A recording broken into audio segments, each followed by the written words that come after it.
Tonight, batten down the hatches, gale force winds are on their way. Raging wildfires have Hollywood film stars fearing for their homes. Who's the winner? An appeal throws the outcome of the Formula One World Champs into doubt. And dirty tactics spoil the fight to see the Queen of the Tweenies. Kia ora, good evening. The spiteful weather is about to deliver a big, brutal punch to parts of the country, the worst pounding so far this spring. Damaging gales are forecast for tomorrow, and earlier tonight I spoke to Met Service Weather Ambassador Bob McDavitt and asked him just how rough it's going to get. We've got gusts to 140 kilometres per hour for the south end of the country and about 120 to 130 kilometres per hour in the usual suspects of Wellington, Marlborough, Hawke's Bay, Wairarapa. Why so rough? Because this is out of the ordinary, isn't it? Yes, this low, which is developing, is deepening as it moves across the south end of the country, so it's going to have lots of isobars close together, and they're the ones that are going to do the damage. Where the isobars are closest together, well, that's where we're forecasting gusts of 140. When you say damage, are you talking figuratively or literally? Is there going to be damage from this? Every time you double the wind strength, you increase its punch 4 times over. So we've had gusts of 110, 120 kilometres per hour recently over the last month or so, but this is the first time we've had 140 kilometres per hour. And at 110, 120, it can start to lift roofs. 140, it can produce widespread power cuts. Where to next? What does it do next, and how long is this going to last? This low is something like a punching bag of wind, and it's going to be heading off very quickly to the east, to the Auckland Island areas, way out to the east of the South Island. It's mainly going to affect us on Tuesday morning, mainly around between breakfast time and lunchtime. And plainer sailing from there, you would hope? Yeah, by the time you go home, everything will have subsided. All right, Bob McDavitt, Met Service Weather Ambassador, thank you. And we'll check out the weather town by town later in the bulletin. And for even more detail, you can check out our website at onenews.co.nz, keyword weather. Meantime, high winds have been helping to fan wildfires raging out of control across California. Thousands of people have been evacuated, and the blazes have threatened the luxury homes of some of Hollywood's biggest stars in the coastal town of Malibu.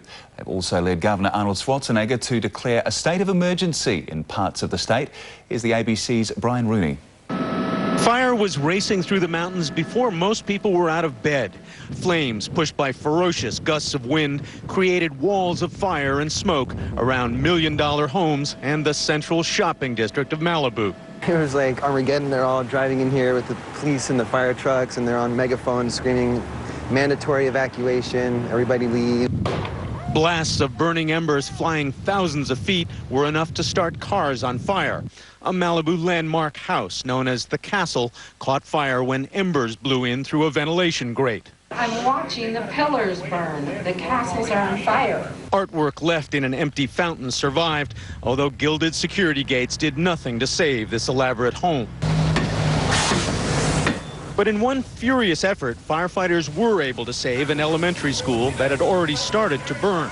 They were prepared to make a stand to save the Malibu Presbyterian Church, but when they saw a fire in the steeple, it was already too late. The shopping center briefly caught fire, and flame also nibbled at the edge of Pepperdine University, where students were evacuated from their dormitories and collected in the cafeteria. There's an oxygen tank for people who are feeling the smoke in their lungs a lot, and then they're handing out breathing masks so that we can breathe safely in there. The hot, dry winds known as the Santa Anas are the result of a high-pressure system parked over the west, sending air blowing out of the desert toward the coast. This afternoon, the fire was burning toward the Pacific, and firefighters were making a furious effort to stop it. America's delivered its most pointed warning yet to Iran, promising serious consequences if it doesn't abandon its nuclear program. Vice President Dick Cheney today described Iran as an obstacle to peace in the Middle East. The escalating tough talk is raising fears that America is laying the stage for war with the Islamic Republic. This from ABC's John Hendren. Vice President Dick Cheney issued his sternest warning to date. Iran, he said, will not be allowed to pursue its nuclear program. The Iranian regime needs to know that if it stays on its present course, the international community is prepared to impose serious consequences. Many Washington observers say the rising rhetoric signals that President Bush has moved one step closer to taking military action on Iran's nuclear program before he leaves office.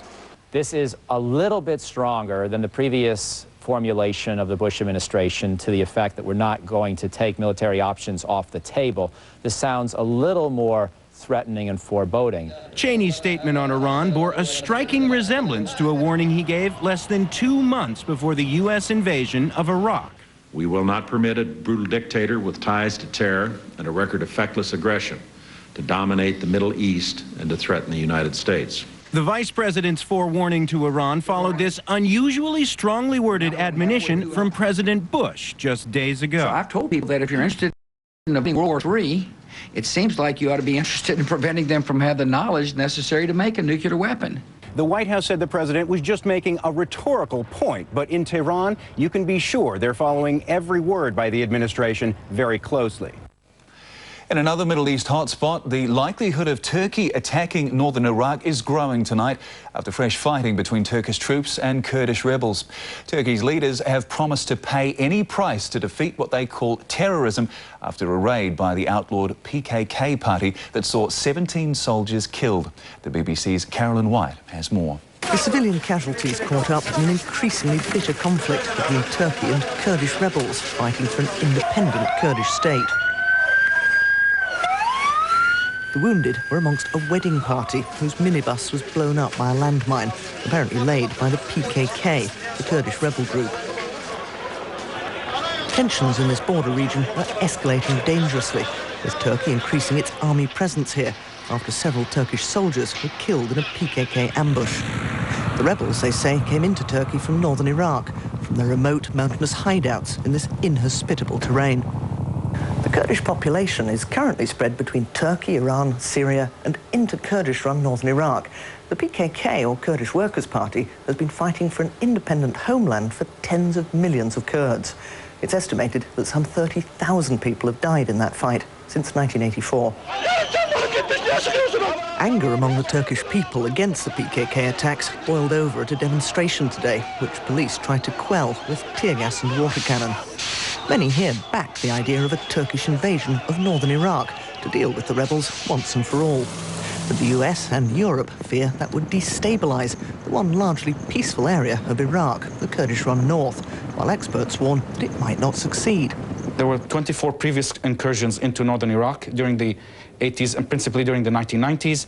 It may undermine the PKK, but it's unlikely to fully eliminate the PKK, at least in one military cross-border operation.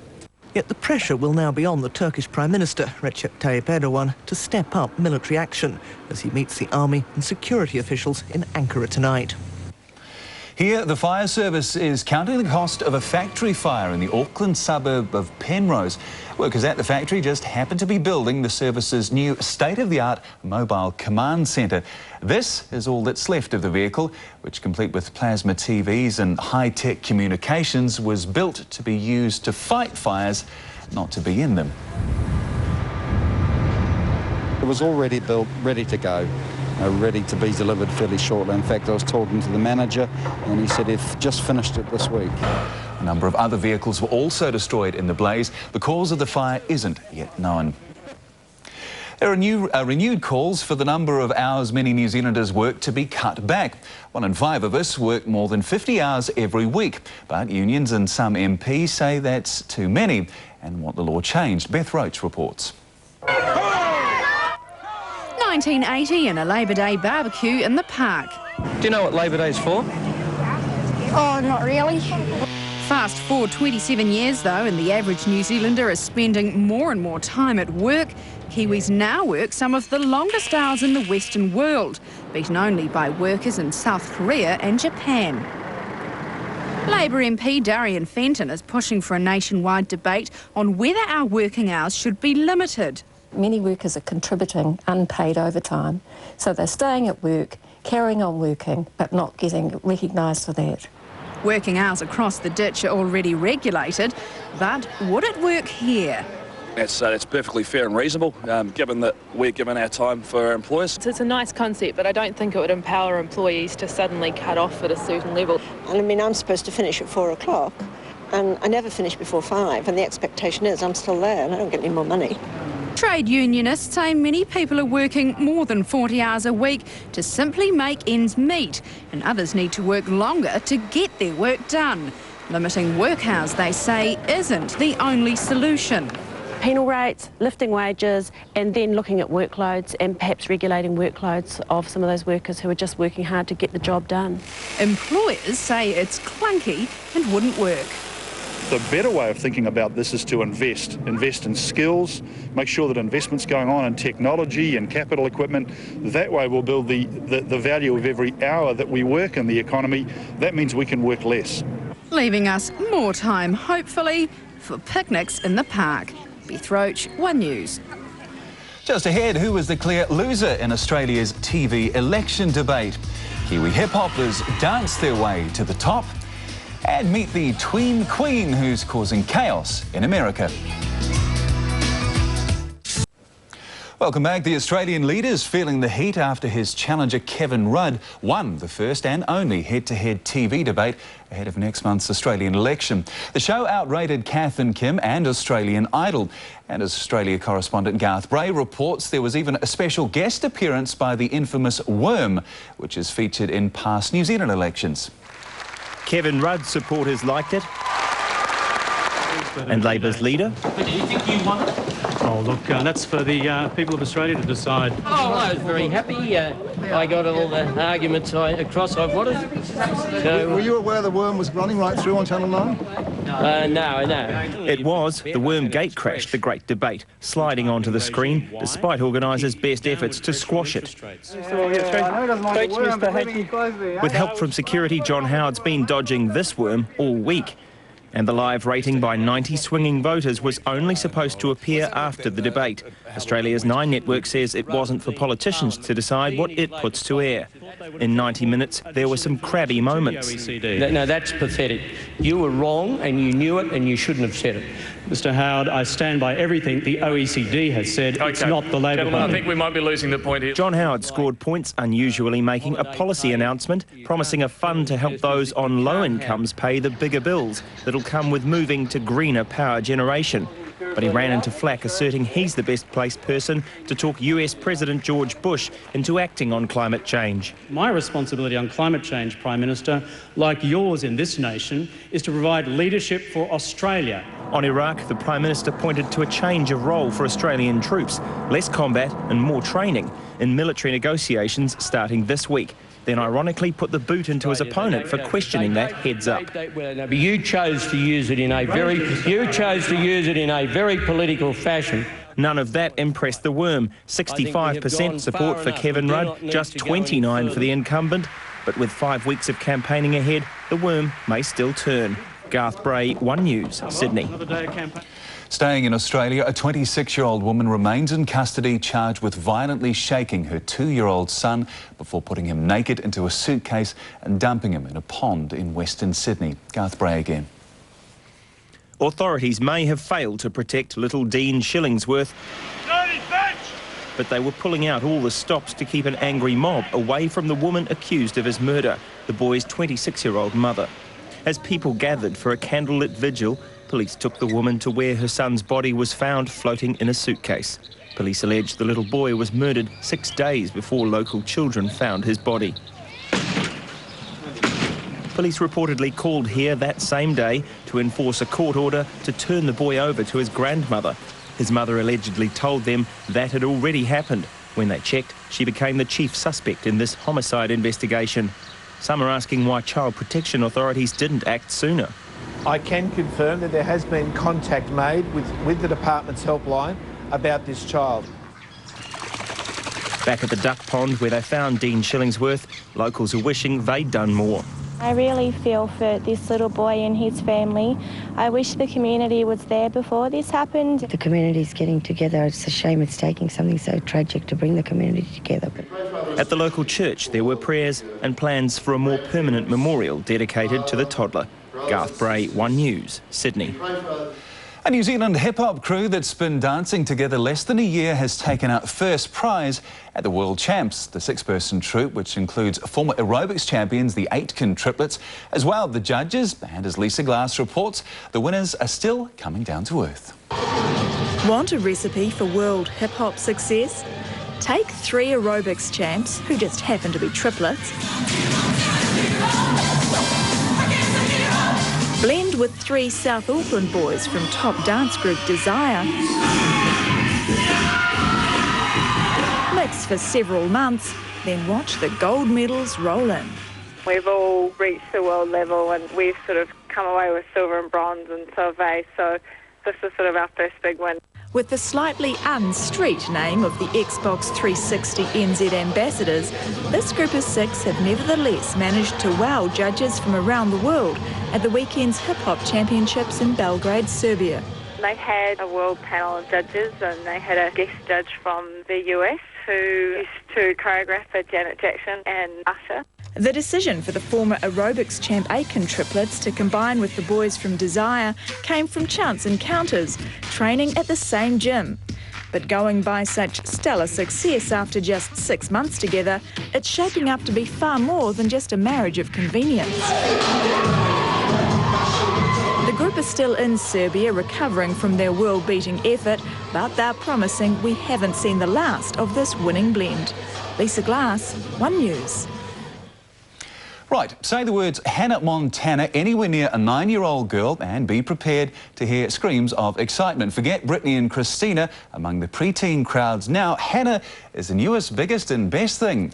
Eric Hong has this look at Hannah Mania. You get the best of both worlds, and I take it slow, and you rock out the show. It was a preteen invasion. An army of purple and pink. She's like awesome. She is cool, she's smart, she can sing, she can dance, she can act. Hannah Montana is actually Miley Cyrus, the actress daughter of singer Billy Ray Cyrus. On her hit sitcom, Hannah is every girl's fantasy, a regular kid by day and a pop star by night. Cool enough for kids, safe enough for parents. The fans here may be pint-sized, but the crowds are quite simply the biggest of any concert tour in America right now. I have a niece. If you're 11 years old and you can't go see Hannah Montana, that's the end of the world. And then your parents, for parents it seems to be the end of the world too, and I think that's why we're seeing this level of hysteria. Adding to the frenzy, scalpers have been using special software to gobble up tickets, snatching them from disappointed mothers like Lori Hayes. 10 o'clock, I went online to buy tickets for Hannah Montana, and at 10:01, they were sold out. Ticket prices are now through the roof, selling for thousands of dollars in some cases. On one resale website, the average Hannah Montana ticket price is $246. That's more than Bruce Springsteen, The Police, or Justin Timberlake. It was enough to get these dads to put on high heels and race for free tickets. No way in heck I could pay $5,000 for tickets like that. A tall price for dads, but for their daughters, worth every penny. Can't wait for that live double album. Just ahead, more on those gals expected tomorrow. And he was driven to despair, but the Formula One driver's title could still be up for grabs. Welcome back in sport tonight. Kimi Räikkönen, the Formula One world champion, but drama off the track could yet spoil his win. His celebrations were cut short by an inquiry which threatened to change the result and have now led to the threat of an appeal from Lewis Hamilton's team, McLaren. Kimi Räikkönen claimed his first world championship title 5 days after his 28th birthday. But the celebrations looked premature when stewards announced they were investigating the fuel temperatures of BMW's 5th and 6th place drivers. If they were disqualified, McLaren's Lewis Hamilton would jump from 7th to 4th and gain the world title. Eventually, stewards decided not to impose any penalty, but now McLaren's set to appeal. In tennis, Argentina's David Nalbandian's turned the tables on Roger Federer, blasting baseline winners and powering to victory in 3 sets. A surprise maybe, but he's had a great tournament beating the best players this week. It's the former Wimbledon finalist's first title in 18 months. The Silver Ferns are leaving for Melbourne tomorrow and aren't letting the pressure get to them ahead of the World Champs next month. As athletes, we put our own pressure on ourselves, and that's, 10,000 times more than anyone else can do it. The Silver Ferns will play against men's teams while in Melbourne. At the IRB Awards in Paris, the South Africans wiped the floor, scoring the best team and best coach gongs, while winger Brian Habana was named Player of the Year.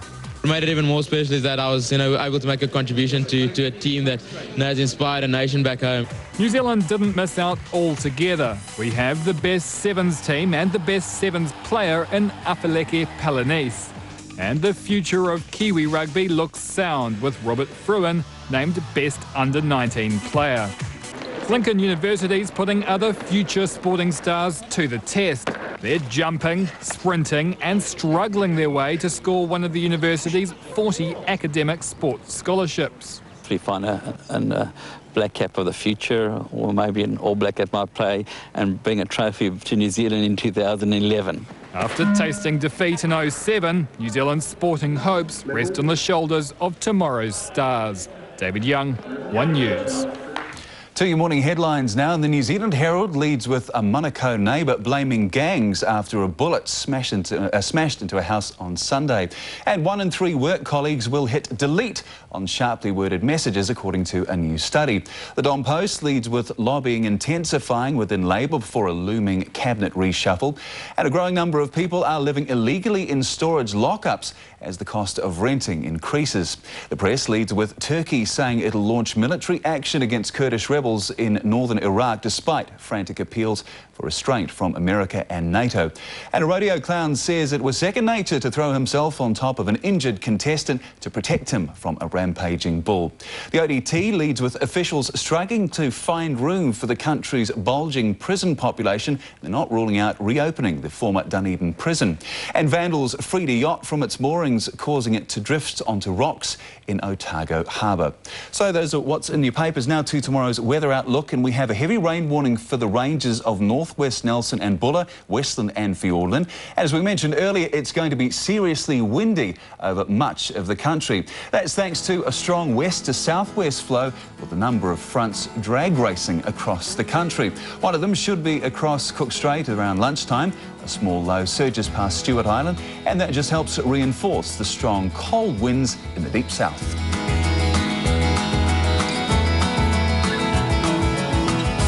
There's a story I know, we all leave and let go. There is nothing to hold us. In a moment of time, when the fruit becomes wine and the thought becomes the memory.